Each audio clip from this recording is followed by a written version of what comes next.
নমস্কার বন্ধুরা, আমি রূপা ব্লগস উইথ রূপা চ্যানেলে আপনাদের আবার সবাইকে স্বাগত জানিয়ে আবারও একটি নতুন রেসিপি নিয়ে হাজির হয়েছি। আজ তোমাদের এই গরমে বানিয়ে দেখাবো কুমড়ো দিয়ে পুঁই শাকের রেসিপি, তাও আবার মাছের তেল দিয়ে, জল ছাড়াই, মশলা ছাড়াই ভীষণ সুন্দরভাবে এটি গরম ভাতের সাথে খাওয়ার মতো দারুণ রেসিপি আপনাদের সাথে শেয়ার করছি। তো চলুন রেসিপিটি দেখে নেওয়া যাক। আমি এখানে সবজিগুলো কীরকমভাবে লম্বা লম্বা করে বড় বড় কেটেছি সেটাও তোমাদের দেখিয়ে দিচ্ছি, আর পুঁই শাকটাও কীরকম কেটেছি সেটাও তোমাদের দেখিয়ে দিচ্ছি। অবশ্য পুঁই শাকটা একটু বড় বড় করে কেটে নিবে, আর পুঁই শাকটার থেকে মধ্যিখান থেকে আমি ডাঁটাগুলো নিয়ে একটু খণ্ড করে নিয়েছি, তাহলে সেদ্ধটা খুব তাড়াতাড়ি রেডি হয়ে যাবে। তো এইরকমভাবে সবজিগুলো কেটে নেওয়ার পর আমি এখানে মাছের তেলটাও খুব ভালো মতো ধুয়ে পরিষ্কার করে নিয়েছি। আর মাছের তেলটা এত সুন্দর ফ্রেশ, এরকম মাছের তেল থাকলে ঘন্ট খেতে কার না ইচ্ছে হবে বলো, ভীষণ ভালো। তো আমি মাছের তেলটাও ধুয়ে পরিষ্কার করে নিয়ে চলে এসেছি। এবারে চলে যাব রান্নায়। তো রান্নাটা করার জন্য আমি গ্যাসেতে কড়াই বসিয়ে দিয়ে গ্যাসটা অন করে দিয়েছি, আর অল্প একটু আমি এখানে সামান্য সর্ষের তেল দিয়েছি, খুব বেশি তেল দেব না। আর কেন বেশি তেল দেব না সেটাও আমি তোমাদের পরে বলে দেব। এই তেলের মধ্যে আমি দিয়ে দিয়েছি এখানে 1 চামচ 5 ফোড়ন আর একটা শুকনো লঙ্কা আর 5 ফোড়নটা একটু ভাজা ভাজা করে নেব, কারণ 5 ফোড়নের যে একটা সুন্দর স্মেল থাকে, সে স্মেলটা যে কোনো তরকারিতে দিলে বা যে কোনো ঘন্টর মধ্যে পড়লে খেতে ভীষণ ভালো লাগে। আর 5 ফোড়নটা দেখো ভাজা হয়ে বেশ একটা সুন্দর স্মেল ছেড়েছে। সেই পর্যায়ে এখানে আমি দিয়ে দিলাম একটা পেঁয়াজের কুচো, আর পেঁয়াজের কুচোটা দিয়ে একটু নাড়াচাড়া করে পেঁয়াজটা হালকা করে ভেজে নেব, খুব বেশি ভাজবো না, জাস্ট একটু নাড়াচাড়া করে ভেজে নেব পেঁয়াজটা। আশা করি আজকে আমার এই রেসিপিটি যেখান থেকে দেখছেন সবাই সুস্থ আছেন, ভালো আছেন। আমিও আপনাদের আশীর্বাদে ভালো আছি। তো কয়েকদিন একটু সুস্থ ছিলাম, তার জন্য আপনাদের ভিডিও দিতে পারিনি, একটু অসুস্থতার কারণে। আমি আবারও কন্টিনিউ ভিডিও দেওয়ার চেষ্টা করব আপনাদের মাঝে। পেঁয়াজগুলো হালকা করে একটু নেড়ে নিয়ে এরপর আমি এখানে দিয়ে দিলাম মাছের তেলটা। আর মাছের তেলের থেকেই অনেকটা পরিমাণ তেল বেরোবে, এই কারণেই কিন্তু আমি তেলটা কম দিয়েছি। আর এখানে দিয়ে দিলাম আমি একেবারে স্বাদ মতো নুন দিয়ে দেবো, আর হলুদের গুঁড়ো দিয়ে দেবো। তো নুনটা আমি দিয়েছি একটু বেশি করেই, যদি প্রয়োজনে লাগে তাহলে আমি পরে আবার দেব, যদি না লাগলে আর দেওয়ার প্রয়োজন হবে না। তো আমি যেটুকু দিয়েছি আশা করি হয়ে যাবে। তো এবারে আমি নুন আর হলুদের সাথে খুব ভালো করে মাছের তেলটা আর পেঁয়াজটা ভালো করে একটু নাড়াচাড়া করে ভাজা ভাজা করে নেব।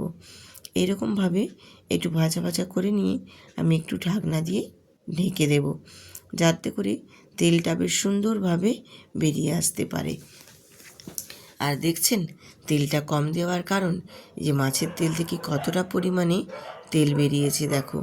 আমি যদি আরও এক্সট্রা করে বেশি করে তেল দিয়ে দিতাম সেক্ষেত্রে কিন্তু রেসিপিটাতে অনেকটা পরিমাণে তেল বেড়ে যেত, তখন সেটা খেতেও যেমনি ভালো লাগতো না, স্বাস্থ্যের পক্ষেও কিন্তু খুব একটা ভালো না। আর এখানে দেখো মাছের তেলে যে পটকাগুলো হয় না, ওই পটকাগুলো বটি দিয়ে কেটে দিলে ভালো হতো, কিন্তু আমি গোটাই রেখে দিয়েছিলাম, যার জন্য একটু খুন্তি দিয়ে আমি কেটে দিলাম। না হলে কি বলো তো, এটা ভাজার সময় গায়ের মধ্যে তেল ছিটকে আসতে পারে, এই কারণেই আমি একটু খুন্তি দিয়ে কেটে দিলাম।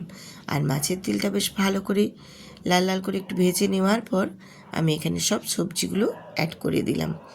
সবজির মধ্যে আমি এখানে বেগুন বাদ দিয়েছি, তোমরা চাইলে এখানে বেগুন দিতে পারো বা বেগুনের পরিবর্তে ঝিঙেও দিতে পারো, খেতে ভীষণ ভালো লাগে। এরপর আমি সবজিগুলোকে দিয়ে সবজিগুলো খুব ভালো করে একটু নাড়াচাড়া করে নেব। পেঁয়াজ আর মাছের তেলটার সাথে বেশ ভালো করে একটু মিশিয়ে নেব, একটু উলট পালট করে সবজিগুলোকে খুব ভালো করে একটু নাড়াচাড়া করে মিশিয়ে কষিয়ে নেব। এইরকমভাবেই কিন্তু আজকে আমি রান্নাটা কষিয়েই বারবার ঢেকে ঢেকেই করব, একেবারে মশলা ছাড়া। যেটা খেতে কিন্তু অপূর্ব লাগে। যারা মনে করছো এই সবজিতে কোনো মশলা না দিলে কেমন লাগবে, না বন্ধুরা, একদমই কেমন লাগবে না, ভীষণ সুন্দর খেতে লাগবে। একবার হলেও বাড়িতে বানিয়ে দেখবেন, ভীষণই ভালো লাগে। গরম গরম ভাতের সাথে জাস্ট জমে যাবে, আর কিছুই কিন্তু প্রয়োজন হবে না। এরপর আমি একটু ঢাকনা দিয়ে ঢেকে দিয়েছিলাম, তার কারণে সবজিটা থেকে অনেকটা পরিমাণেই জল বেরিয়েছে। দেখো, এই জলটাতেই কিন্তু সবজিগুলো সুন্দরভাবে সেদ্ধ হয়ে যাবে। আর আমি কিন্তু এই সবজিটা রান্না করার সময়ের জন্য বারবার কিন্তু ঢেকে ঢেকেই রান্না করব। আমি এখানে সামান্য অল্প একটু কাশ্মীরি লঙ্কার গুঁড়ো দিয়েছি, জাস্ট কালারের জন্য, একটু কালারটা সুন্দর হবে। আর অল্প একটু দিয়েছি জিরে গুঁড়ো, আর অল্প একটু নুন দিয়েছি। তার কারণ আমি বললাম আগে আমি নুনটা দিয়েইছি, যদি প্রয়োজন হয় অল্প একটু আমি পরে অ্যাড করতে পারি। তো দিয়ে আমি এবার একটু নাড়াচাড়া করে আবারও একটু মিশিয়ে কষিয়েও নেব, আর একটু ঢাকনা দিয়ে ঢেকে দেব। যে পরিমাণে জলটা বেরিয়েছে, এই পরিমাণে জল থেকেই কিন্তু সুন্দরভাবে একদম কষানো হয়ে যাবে, আর সবজিটা রান্নাও বেশ সুন্দর হয়ে যাবে। আবারও আমি 2-4 মিনিট ঢেকে দিয়েছিলাম। ঢেকে দেওয়ার কারণে সবজিগুলো থেকে বেশ পরিমাণে দেখো জল বেরিয়েছে, কিন্তু নাড়াচাড়া করার সময় জলটা কম মনে হচ্ছে। কিন্তু এইভাবে ঢেকে ঢেকে রান্না করলে খেতে ভীষণ ভালো লাগে। আর সবজির জলেই যদি সবজিটা রান্না হয়ে যায়, তাহলে সে সবজির টেস্ট কিন্তু আরও সুন্দর হয়। এক্সট্রা করে যদি না জল দেওয়া হয় বা মশলা দেওয়া হয়, খেতে ভীষণই ভালো লাগে। এরকমভাবে আমি কষিয়ে কষিয়ে রান্নাটা কিন্তু আজকে কমপ্লিট করব। আর তোমাদের দেখিয়ে দিচ্ছি, দেখো, 2বার ঢেকে রান্না করার ফলে সবজিটা কতটা নরম হয়ে গেছে। এইরকমভাবে কিন্তু রান্না করলে যেমনি সবজিগুলো তাড়াতাড়ি সেদ্ধ হয়ে যায়, রান্নাটাও কিন্তু 5-7 মিনিটের মধ্যে কমপ্লিট হয়ে যায়। যাদের খুব তাড়া থাকে তারা এইভাবে যদি রান্না করে নিতে পারো, তাহলে কিন্তু কম সময়ের মধ্যেও যেমনি হয়ে যাবে, আর রান্নাটা খেতেও অপূর্ব লাগবে, ভীষণ ভালো লাগে। আবারও আমি একটুক্ষণ ঢেকে দিয়েছিলাম।